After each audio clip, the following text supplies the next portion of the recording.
langsung kita dampingi orang yang tergigit ular itu sampai sembuh. Misalkan masyarakat itu butuh antibisa di luar 3 ini, karena yang 3 ini dijamin pemerintah BPJS. Oh, BPJS. Ya, BPJS menjamin untuk kecelakaan yang alami, bukan karena atraksi. Dokter spesialis ular berbisa itu cuma Dr. Tri Maharani. Beliau advisor WHO, juga presiden toksinologi. Nah, beliau itu seorang relawan juga. Dengan gajinya itu beliau membeli antibisa di luar negeri untuk diberikan kepada masyarakat yang membutuhkan, gratis. Tidak dipungut biaya sepeser pun. Binatang paling menakutkan di masyarakat itu kan ular.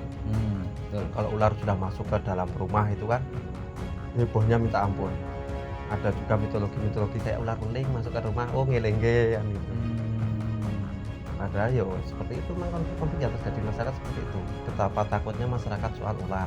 Walaupun itu tidak berbisa, Walaupun tidak berbisa, harus dibunuh.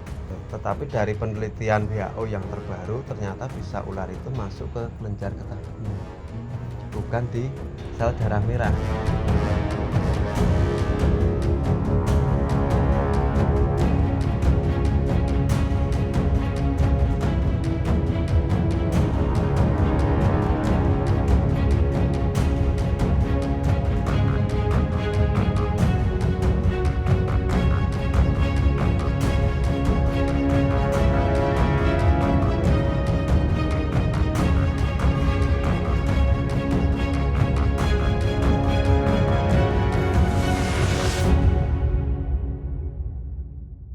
Om Salio ini lebih banyak di reptil ya Om ya? Ya, reptiler. Reptil. Di dunia reptil. Ini reptil. Ya, terkhusus ular sebenarnya. Ular. Ya. Soalnya saya lebih seneng ke ular itu kan, gangguan terbesar di masyarakat itu ular. Konflik terbesar yang jadi kalau di masyarakat itu mitos-mitos terbesar itu dari ular. Hampir sama kayak cerita, nggak jauh-jauh dari, mungkin pernah jenengan mendengar perkutut berubah menjadi ular. Nah, itu Mitologi ya, mitos Ya, yang terjadi di mitos. masyarakat Oh, betul. kita kan. Cuman di luar itu kan jenengan lebih banyak konflik antara manusia Dan ular. Ya, soalnya kan ya yang di masyarakat yang binatang paling menakutkan di masyarakat itu kan ular. Betul. Kalau ular sudah masuk ke dalam rumah itu kan hebohnya minta ampun. Ada juga mitologi kayak ular weling masuk ke rumah, oh ngelengge kan gitu. Padahal ya seperti itu, memang konflik yang terjadi di masyarakat seperti itu. Betapa takutnya masyarakat soal ular. Walaupun itu tidak berbisa, harus dibunuh. Seharusnya kalau dari pihak Kalau saya sendiri sih jangan dibunuh, karena ular itu juga punya peran penting di alam semesta. Pernah terjadi sebuah kasus, daerah itu banyak ular. Ketika ular itu banyak yang dibunuh, ditangkap di alam itu banyak diambil, itu dampaknya di hama tikus di sawah, karena pengendalinya nggak ada, pengendali alaminya nggak ada, sehingga muncullah obat-obat hama, pestisida segala macam itu. Jadi untuk ibaratnya rantai makanan. Ya. Pelajaran SD dulu kalau rantai makanan hilang. Ya, betul. Akhirnya ada satu yang naik. Ketika ada satu rantai makanan yang hilang, akan menaikkan satu komponen yang lain. Gitu. Pernah saya mengatasi kasus itu di Bantul, itu di Gunung Sempu. Di sana itu perburuan burung sangat tinggi. Akhirnya waktu itu 1 minggu itu ada 3 kasus gigitan ular berbisa yang memaksa warga itu sampai ke rumah sakit. Setelah saya pelajari, saya ke desa itu, saya ketemu dengan perangkat, saya cari historinya, apa yang terjadi di masa lalu di situ. Ternyata perburuan sangat tinggi. Kenapa kok ular bisa masuk ke pemukiman? Karena di habitatnya itu makanan sudah tidak ada. Nah, di perumahan itu kan banyak burung gereja. Betul. Ketika di situ ada makanan, secara naluri hewan itu akan datang. Akhirnya di desa itu banyak sekali ular. Nah, waktu itu saya kasih solusi kerja bakti, karena desa itu kan banyak rumah-rumah kosong, semak-semak belukar. Nah, itu kita bersihkan. Ketika habitatnya tidak ada, ular itu tidak merasa nyaman di situ, mereka akan pindah ke daerah yang lebih nyaman.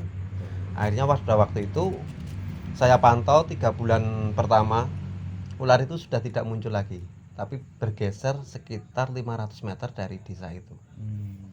Saya pantau terus sampai 3 bulan terakhir, sampai dengan 3 tahun itu kasus gigitan ular di sana sudah tidak ada. Nah, kalau seumpama gini mas, kalau ular yang berbisa terus kan gigit kita, kan ada beberapa mitos atau mitologi di masyarakat, terutama di Jawa. Contoh ada di tempat saya kan juga ada yang memang dari dulu kalau ketika digigit ular itu kan tidak boleh masuk rumah. Ya, kalau saya kan karena beracu pada sesuatu yang ilmiah, medis ya. Karena untuk masyarakat kita, saya nggak berani ngambil suatu tindakan karena berkaitan dengan sebuah nyawa, dengan hal-hal yang masih asumsi-asumsi, sesuatu yang benar-benar lewat penelitian dan sudah nyata terbukti. Kalau orang digigit ular dalam nggak boleh masuk ke dalam rumah, itu saya menangkapnya itu nggak ada salahnya. Karena waktu kita digigit ular, kita harus keluar rumah untuk mencari pertolongan. Bisa ke rumah sakit atau orang yang lebih paham. Kita juga tidak menutup kemungkinan ada pengobatan-pengobatan tradisional. Contohnya kayak ada yang pakai keris, batu, kayu gitu ya. Itu kita nggak fanatik di medis, enggak. Kita hanya, saya sebagai relawan itu hanya fanatik di P3K saja. Karena soal urusan medis itu sudah di rumah sakit. Itu hak dari petugas medis. Kalau saya cuma relawan ya di P3K saja. Ketika P3K-nya benar, dia mau ke medis, mau ke rumah sakit, aman. Karena pada waktu awal tergigit itu bisa ular sudah terkondisi. Maksudnya terkondisi itu gimana? Kalau di gigitan ular itu ada 2 fase, antara fase lokal dan fase sistemik. Fase lokal itu bisa itu cuma di area gigitan, cuman misalnya di tangan jempol. Di jempol. Paling menyebar cuma sampai siku. Artinya penyebaran itu selama 3 jam tidak 2 kali lebih penyebarannya. Cuma nambah misalkan 1 cm, 2 cm, tidak loncat ke 5 cm. Jadi itu masih aman selama 2 kali 24 jam itu akan netral sendiri oleh tubuh kita, antibodi kita. Jadi sebenarnya kita itu bisa menyembuhkan sendiri tanpa perantara orang lain, itu bisa ketika P3K-nya benar. Maksudnya P3K itu ada obat-obat tertentu nggak mas? Enggak, cuma obat sih nggak ada, kita cuma di penanganan aja. Jadi mengkondisikan agar bisa itu tidak menjalar, yaitu dengan imobilisasi. Apa itu mas? Imobilisasi itu guideline WHO yang terbaru 2016. Guideline WHO dari WHO yang terbaru. Jadi mengkondisikan, kalau dulu kan ketika orang digigit ular itu bisanya masuk ke darah. Jadi ada yang disayat mengeluarkan darahnya, ada yang dengan cara dibekam atau disedot untuk mengeluarkan darah supaya bisa itu tidak menjalar. Tetapi dari penelitian WHO yang terbaru ternyata bisa ular itu masuk ke kelenjar getah bening, bukan di sel darah merah. Artinya ketika darah merah itu dikeluarkan, bisa itu masih tetap masih ada. Sedangkan kelenjar getah bening itu melekat pada otot. Ketika kita banyak bergerak atau otot itu ada kontraksi otot, maka bisa itu akan menjalar. Berarti ketika digigit ular itu lebih baik kita lebih banyak diam. Jadi imobilisasi itu sebenarnya hanya mengkondisikan untuk tetap diam. Misalkan di tangan jempol yang tergigit, ya kita pasang bidek kayak korban patah tulang. P3K-nya seperti itu. Jadi yang lurus itu kita kasih papan terus kita ikat. Itu pertolongan pertama. Gitu. Cuma dikondisikan bahwa area yang tergigit mengurangi pergerakan atau imobilisasi. Supaya tidak menjalar. Karena kalau sudah fase sistemik, ini yang repot. Sistemik itu gimana, Mas? Sistemik itu bisa ular itu sudah masuk ke pembuluh darah merah. Artinya ketika sistemik itu butuh antibisa. Sedangkan setiap contoh ya, aku kena tes puskesmas atau rumah sakit kecil itu ada nggak tuh mas? Tergantung ularnya. Nah, yang jadi polemik di Indonesia, terutama yang menuntun saya turun ke dunia relawan ya antibisa ini, karena di Indonesia ini negara yang terletak di garis khatulistiwa. berbagai macam ular ya. Berbagai macam ular itu ada, tetapi minim sekali antibisa. Oh gitu. Iya, Indonesia itu cuma punya satu Antibisa. antibisa, itu jenisnya polivalen yang mengcover dari 3 jenis ular kayak kobra, weling, sama viper tanah. Padahal di Indonesia ada 83 jenis ular berbisa. 83 ular berbisa. Ya, yang ada cuma Serum 3 itu ular. kayak serum ya Mas ya. Ya, serum. Cuman ada Untuk 3 ular, artinya masih Cuma baru 80. 3 ular. Ya, masih 80 jenis ular yang tidak ada antibisanya. Nah, ketika yang di luar dari 3 itu kita harus impor ke luar negeri. Mungkin kita impor ke, kalau Indonesia bagian barat, tengah dan ke barat itu kita impor dari Thailand. Tapi kalau Indonesia bagian timur itu kita impor dari Australia. Dan itu biayanya sangat mahal. Contoh Mas, aku kena tes kan ke tadi kalangan masyarakat juga kan juga masih banyak edukasi seperti ini kan jarang banget Mas. Ya, jarang. Contohnya di desa atau di puskesmas, penanganan pertama untuk ketika kita digigit ular. Itu contoh aku kena tes. Itu untuk biaya sekali suntik ya Mas. Iya. Sampai berapa Mas? Ya kalau untuk ular yang 3 tadi, weling, kobra sama viper tanah, itu kalau belum naik ya, untuk tahun kemarin tuh masih sekitar 800.000 itu per ampul. Per ampul. Sedangkan untuk 1 gigitan itu biasanya 3 ampul. Ya rata-rata 2,5 juta lah. 2.500.000 ya untuk antibisanya. Belum perawatan di rumah sakit, biaya inap dan segala macam. Gitu. Jadi saya dulu mulai turun 2018 sosialisasi ke masyarakat soal P3K ini ya, menolong masyarakat itu bagaimana dia bisa sembuh dengan biaya yang sangat murah, mudah dilakukan, murah, bisa sembuh tanpa cacat. Soalnya banyak kasus gigitan ular yang meninggalkan cacat. Contohnya Mas? Kobra itu biasanya jarinya bengkok kalau kena. Gitu. Tergigit jari itu biasanya bengkok. Kalau enggak amputasi, rata-rata yang tergigit ular amputasi. Terjadi pembusukan, akhirnya dipotong. Nah, ini sangat disayangkan. Oke. Nah, terus untuk ini ya Mas, kan banyak terjadi di masyarakat itu kan, terutama kebanyakan petani ya Mas ya. Petani ya. Paling banyak petani ya. Itu ada nggak Mas? Ada korban, pernah mengalami korban, ada yang selamat, terus mohon maaf mungkin ada yang nggak terselamatkan. Ya, ada yang selamat, ada yang tidak. Bahkan tahun 2001 ini aja itu sudah 3 orang yang tergigit. 2021 bulan kemarin. Jadi masih bulan ini ding, bulan September ini. Itu 3 orang, 2 dari Kulon Progo itu selamat, yang 1 ini nggak selamat dari Gunung Kidul. Tahun sebelumnya juga Gunung Kidul ini menyumbang 1 korban meninggal. Makanya saya itu mulai bikin pemetaan ular di DIY ini. Jadi daerah ini ularnya apa, daerah ini apa. Akhirnya kita edukasi ke masyarakat untuk penanganannya, dan mereka kenal dengan jenis ular itu. Iya. Berarti memang itu yang paling ganas dari 3 itu tetap ular apa itu Mas? Yang selama ini banyak korban, yang paling banyak selama ini tangani. Kalau paling bahaya itu sebenarnya king cobra. Cuma karena di DIY ini kita bersyukur king cobra di alam liar tidak ada. King cobra memang nggak ada. Tidak ada. King cobra itu cuma cuman di luar DIY. Luar DIY malah. Jarang, saya belum pernah menemukan king cobra di Jogja. King cobra. Ya. King cobra persebarannya cuma di Jateng, Jawa Timur. Nggak tahu Jogja ini istimewa, bisa dilempati oleh king cobra. Gitu. Jawa Timur, Jawa Barat, Jawa Tengah ada, Jogja tidak ada. Oke. Kalau soal yang berbisa yang paling bahaya itu tergantung daerahnya sih Mas. Misalkan di daerah Sleman itu yang paling banyak kan weling sama kobra. Ya, jadi yang paling bahaya yang di sana itu di Kulon Progo itu ular hijau ekor merah. Ya, Truno Bambam atau Trimesurus alborabris atau insularis. Terus yang di Gunung Kidul itu viper tanah, karena habitatnya di sana ya sesuai itu, viper tanah. Ular yang paling banyak di sana itu. Gitu.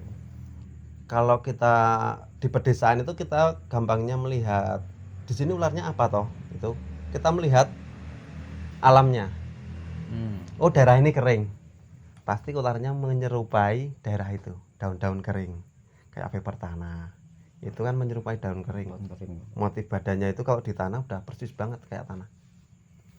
Kalau daerahnya subur berarti ini yang berbisa nanti ular hijau ekor merah karena menyerupai tanaman warna daun.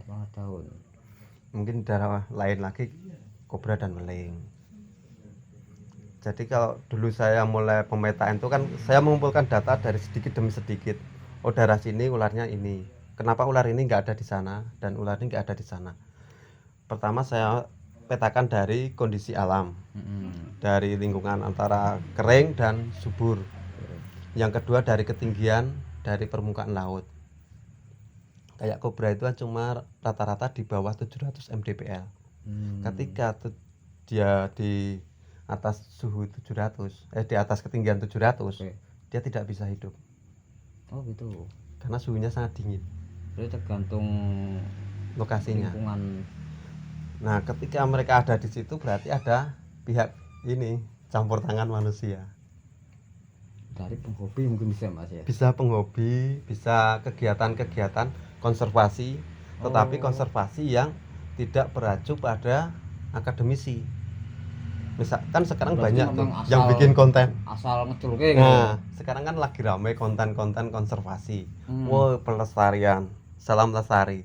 Tetapi salah yang dilepas.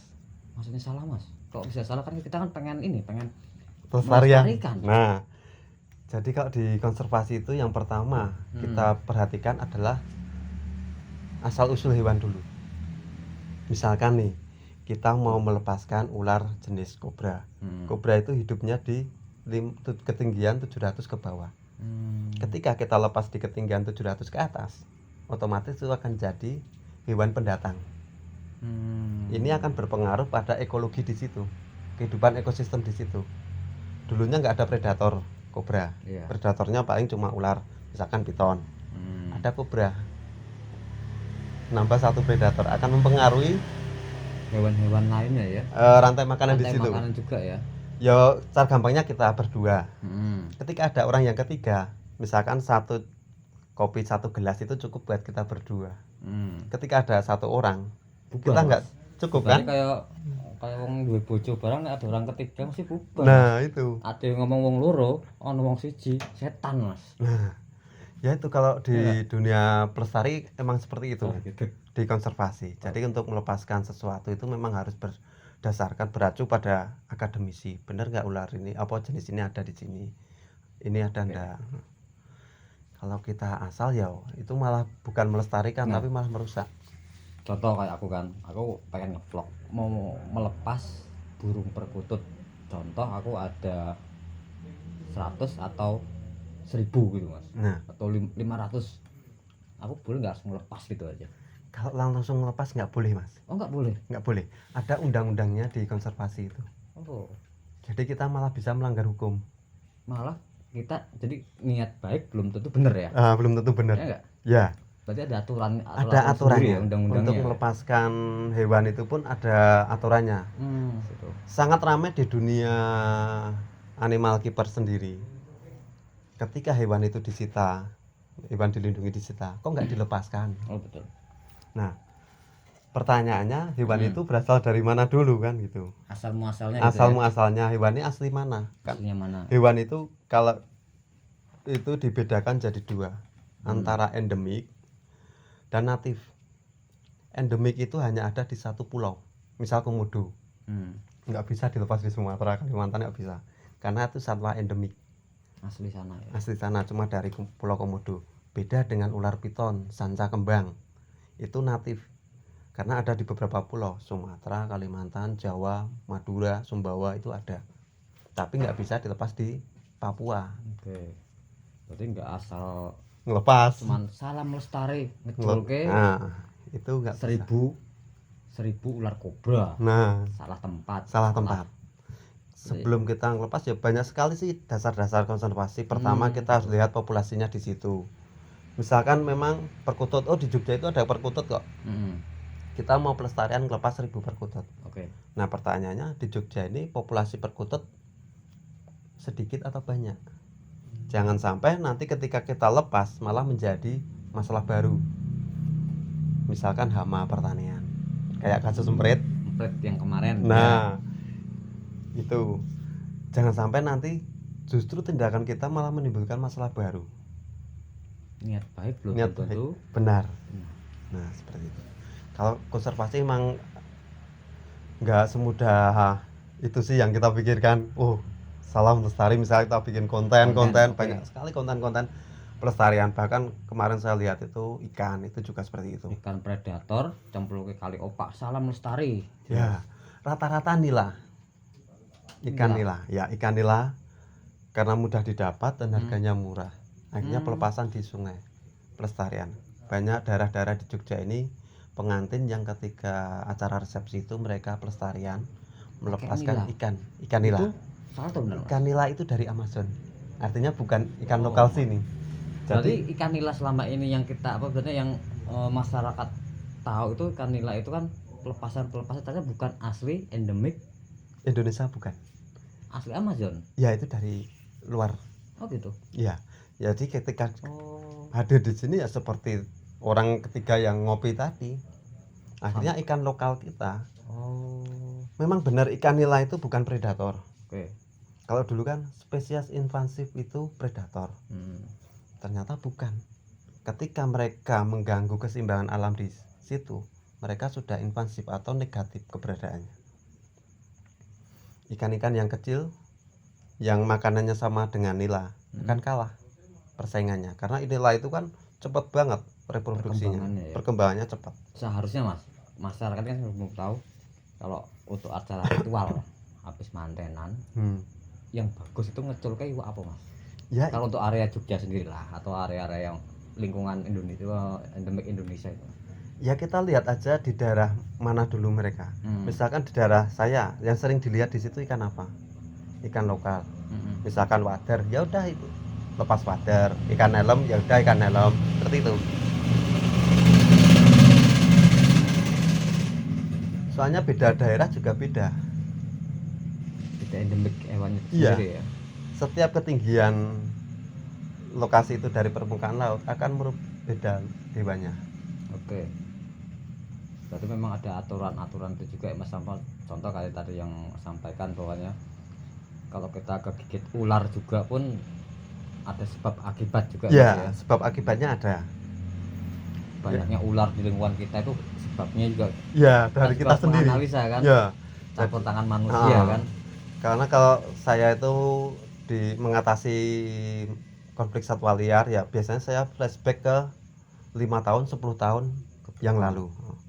5 tahun 10 tahun yang lalu itu kondisi di sini itu seperti apa toh? Betul. Dulu seperti ini, sekarang seperti ini. Berarti ada sesuatu yang hilang di situ.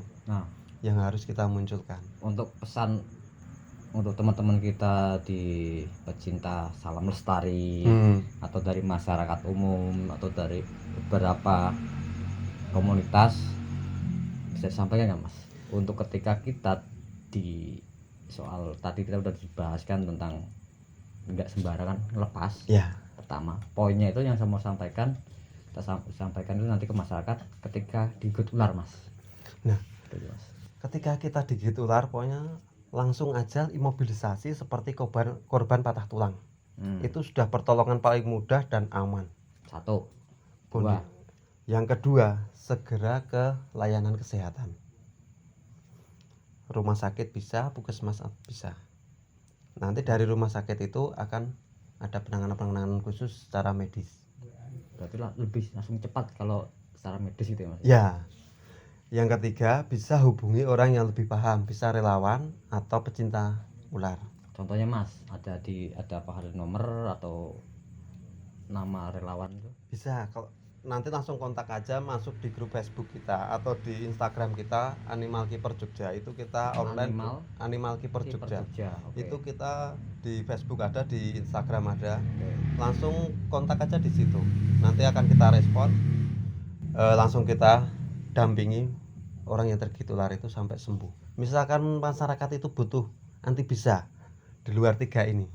Karena yang 3 ini dijamin pemerintah BPJS. BPJS. Ya, BPJS menjamin untuk kecelakaan yang alami, bukan karena atraksi. Itu BPJS menjamin. Tapi untuk atraksi dan hobi tidak, Oh enggak. karena itu kecelakaan yang disengaja. Kita pelihara ular kobra Terus di kita rumah, tergigit. tergigit. Nah, itu tidak masuk BPJS. Oke. Kalau kita ke sawah, Kita tergigit itu Iya. masuk BPJS. oke, Itu masih tercover. recover. Ya. Nah, nanti kalau misalkan ada yang tergigit tuh, bisa hubungi kita di Animal Keeper Jogja. Misalkan rumah sakit itu tidak punya anti bisanya, kita bantu. Karena kita di bawah naungan Advisor WHO, Dr. Tri Maharani. Oke. Beliau itu presiden toksinologi Indonesia, satu-satunya spesialis anti bisa yang di Indonesia. Cuman satu orang. Satu tuh. orang di Indonesia itu cuma satu orang. Dokter spesialis ular berbisa itu cuma Dr. Tri Maharani. Beliau advisor WHO, juga presiden toksinologi. Nah, beliau itu seorang relawan juga. Dengan gajinya itu beliau membeli anti bisa di luar negeri untuk diberikan kepada masyarakat yang membutuhkan, gratis. Gratis. Tidak ya? dipungut biaya Oke. sepeser pun. Saya dulu juga awalnya dididik sama beliau, sehingga setelah saya mendapatkan ilmu dari beliau, saya ingin tularkan ke Yang lain. masyarakat di Jogja, supaya di Jogja ini juga sama nanti merata penanganannya. Dulu di Jogja itu masih terabaikan soal gigitan ular. Betul. Belum ada yang handle. Saat relawan banyak kemanusiaan, bencana alam banyak sekali. Kita mau cross check komunitas bencana alam, relawan itu banyak sekali. Tapi untuk konflik satwa liar terutama gigitan ular belum belum ada. Padahal itu paling fatal dan Paling fatal. terjadi tiap Iya. hari kan Mas ya. Ya, saya pertama kali itu 2018 itu pertama kali membangun relawan itu. Itu pertama kali di Jogja. Pertama kali. Relawan konflik satwa liar terutama gigitan ular itu pertama kali saya bangun di Jogja itu. Saya deklarasi dulu itu pertama 2018 awal. Berarti udah lumayan lama ya Mas. Lumayan lama. Dari situ kita mulai sosialisasi, edukasi ke masyarakat. Untuk tahun pertama kita masih di kota. Oke. Tahun berikutnya kita menjangkau daerah yang minimal 1 jam dari kota. Oke. Oke. Semoga bermanfaat untuk teman-teman yang lain. Kita salam melestari, Ya. kita Jawaton ya Mas ya. Ya, Harus salam ada- lestari tapi harus ada dasarnya. Ada dasarnya. Ya. Enggak asal ngelepas. kok malah Jangan konten. karena gengsi. Oh, apalagi karena konten. Konten ya. Betul. Oke, matur suwun Mas Salyo. Jadi nanti teman-teman kalau mau ingin langsung konsultasi soal bab Ular. ular berbisa atau ular apa, atau tentang konsultasi tentang bagaimana sih cara konservasi yang benar. Konservasi yang benar tentang konflik satwa liar. Nanti bisa dilihat di deskripsi juga. Kebetulan beliau juga ada channel YouTube-nya, namanya apa, Mas?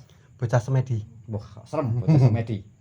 Oke, kita aja Mas, matur suwun. Ya. Semoga bermanfaat. Assalamualaikum warahmatullahi wabarakatuh.